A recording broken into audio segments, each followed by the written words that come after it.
Oke adik-adik, pada pertemuan kali ini kita akan belajar materi tentang vektor. Nah adik-adik, pada vektor ini kita akan membahas beberapa pokok pembahasan, yaitu yang pertama pengertian vektor, penulisan dan penggambaran vektor, resultan vektor, penguraian vektor. Nah adik-adik, kita akan masuk pada pengertian vektor. Adik-adik, vektor merupakan besaran yang memiliki nilai dan arah, berbeda dengan besaran skalar yang hanya memiliki nilai saja. Contoh besaran vektor adalah perpindahan kecepatan, percepatan, momentum, dan gaya. Kenapa dari perpindahan kecepatan, percepatan, momentum, dan gaya itu merupakan besaran vektor? Karena mereka memiliki nilai dan arah. Oke, kita akan masuk pada penulisan dan penggambaran vektor. Adik-adik, sebuah vektor biasanya dinyatakan dengan lambang huruf besar, misalnya A besar, B besar, atau R besar. Untuk tulisan tangan, sebuah vektor dilambangkan dengan huruf kecil yang diberi tanda anak panah di atasnya. Misalnya A ada anak panah di atas, B atau C. Dua buah atau lebih vektor dikatakan positif ketika arahnya sama, sedangkan dikatakan negatif bila arah keduanya berlawanan. Di sini ada gambar di mana ada titik B, A, dan C. Di gambar B ada F sama dengan 3 Newton. Pada gambar A menunjukkan sebuah vektor C dengan titik pangkal yaitu A dan ujungnya di titik B. Sedangkan di gambar B menunjukkan sebuah vektor gaya F sebesar 3 Newton ke arah kiri. Nah, adik-adik, kita akan masuk pada resultan vektor.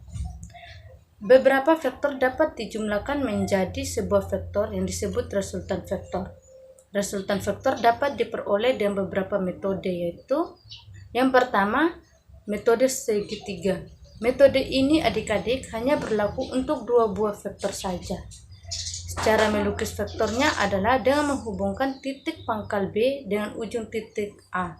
Oke adik-adik, pada metode ini untuk menggambarkan vektor yaitu ada penghubungan antara titik pangkal B dengan ujung titik A akan membentuk sebuah segitiga seperti pada gambar di bagian B.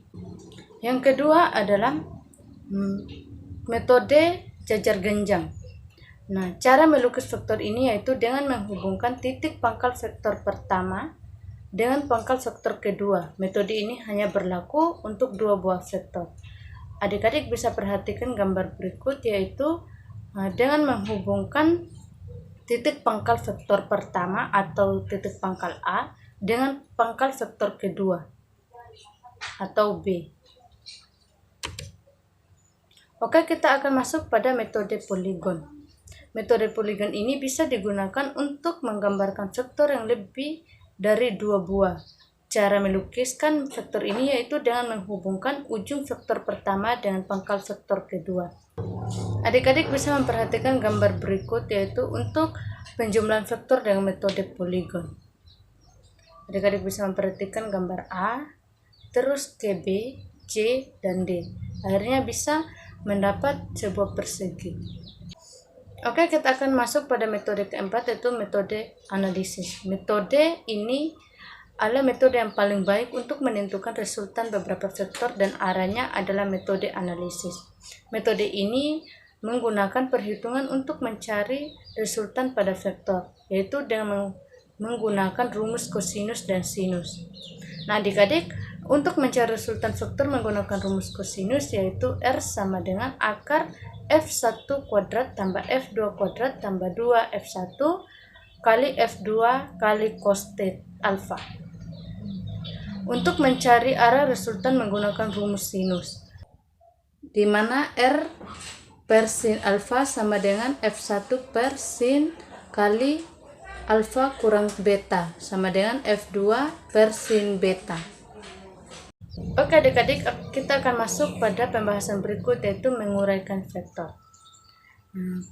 Pertama, menentukan komponen sebuah vektor. Vektor komponen adalah dua buah vektor atau lebih yang menyusun sebuah vektor, lalu diuraikan menjadi dua buah vektor yang saling tegak lurus. Perhatikan pada gambar di samping. Pada gambar di samping diketahui sebuah vektor f yang dapat diuraikan menjadi vektor komponen pada sumbu x yaitu fx dan vektor komponen pada sumbu y yaitu fy. Di mana rumus ini berlaku, fx sama dengan f cos theta dan fy sama dengan f sin theta. Kedua, menentukan besar dan arah sebuah vektor komponen. Untuk menentukan besar vektor dan persamaan f sama dengan akar dari fx kuadrat tambah fy kuadrat.